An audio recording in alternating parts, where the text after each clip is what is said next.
Grabe guys, sobrang dagko talaga yung isda na nakuha namin. Kaya naman sa puntong ito, hindi namin yan papasiluin, kikilawin, papaksiwin at susugbahin namin yan dito sa tunga ng unasan at hindi ka magmamahay dahil napakasarap naman talaga at for sure na mabubungkag na naman ang mga baho nito. Kaya samahan nyo kami.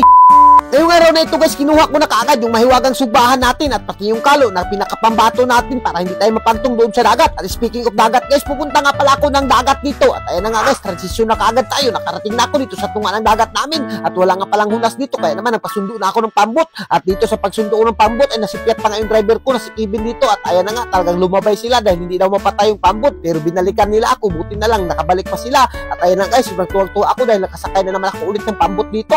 At aapas nga pala kami dito sa mga kasama namin na namumukot talaga. At speaking of namumukot, talagang marami na silang kuha ng mga malalaking isda. At nakita ko yung box nila dito na medyo puno-puno na. Kaya naman, ginawas ko na kaagad yung dala ko na subahan dito. Dahil pag susugba, tukuha, paksiw, kilaw kami dito. At bawat lahat ng putahe dito ay talagang hindi namin yan papasiluin. At as you can see naman guys, yung makuha namin ng mga bulas ay nako, talagang napakasarap at talagang hindi ka magmamahay dito. At for sure na mabubungkag talaga yung bahaw nito mamaya. At sa punto ito guys, kumuha na kaagad si Uncle Nelson ng kaunting gasolina sa makina niya dahil ibubutang namin dito dahil napakalisod maghaling dito sa tunga ng dagat dahil napakahangin. At ayan nga guys, nagsugba na kaagad kami. At siyempre hindi mawawala yung pinaksiw natin dyan. At ayan nga guys, talagang nagpaksiw lang kami ng konti at pinawas ko na rin yung mahiwagang beauty natin. Napaka-high-tech naman talaga natin dito. At tinakang ko na kaagad yung kaldero. Naku, napakadali lang talaga maluto yung pinaksiw at nagkisi-kisi pa yung maisda. Sobrang presko naman talaga. At pag-ukab ko ulit ay nakuluto-luto na. Kaya naman hindi ko na pinadugay-dugay yung kinilaw. Titimplahan ko na naman. At yung kinilaw pala yung pinakamin-ibin talaga natin pagdating dito sa mga kainan. At ayan nga guys, talagang maglalaway na naman yung mga taga-malayo na nanonood sa atin. Pag mga preskong isda talaga yung isigutan dito sa amin at pagdating sa mga kinilaw ay hindi talaga kami magpapalupig dito. At speaking of kinilaw, asukan sila naman yung kinilaw guys, tinilawan ko na goods na yan. At saktong-sakto na luto na rin yung sinugba na medyo pagod-pagod na. Kaya naman hinabuan na kaagad namin yung bahaw na binutang pa sa silupin na hilo at binuubo na kaagad namin yung pinaksiw. Ay naku, napakasarap naman talaga guys at hindi ka magmamahay kung pagkain lang yung paghisigutan dito dahil napaka-presko na at napakasarap pa.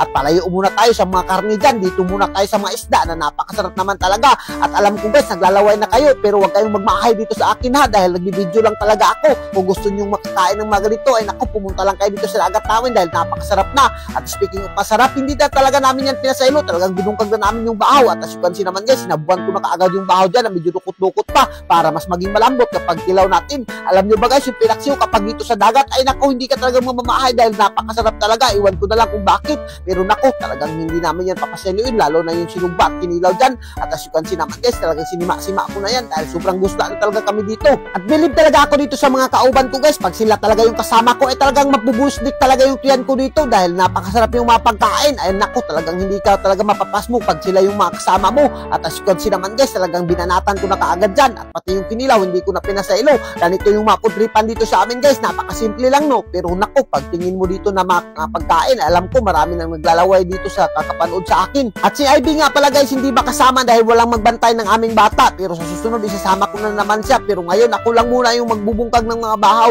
pero pag uwi ko mamaya dahil masarap yung pagkain natin at napakapis ko pa, bungkag naman yung bahaw ni Ivy dyan dahil napakakondisyon naman tayo. At hanggang dito na lang siguro muna kami at kung giganahan ka sa mga video namin, huwag nakalimutan i-like and share para mas marami pa tayong lingaw. Thank you and God bless you all. Mabuhay kayong lahat yan mga idol hanggang gusto nyo. So bago matapos ang video na to guys, meron naman tayong bagong laro. Ito ay registered sa Parkour guys at hindi kayo magmamahal dito dahil napakadali lang talaga manalo. At itong super ay isang pinakababorito ko pa rin laruin guys. So ito guys, napakadali lang talagang manalo dito guys. At as you can see naman guys, magbet lang tayo. At magbet tayo ng 200 pesos. Kaya to play natin. Ganun pa rin guys, mamimili tayo ng mabibigyan ng 5 na swerteng mabibigyan ito. And guys, so 1,600 kaagad. Yung 500, yung 200 natin, naging 1,600 at ganyan lang kadaling manalo. Kaya ano pang hinihintay mo, nasa comment section yung link guys.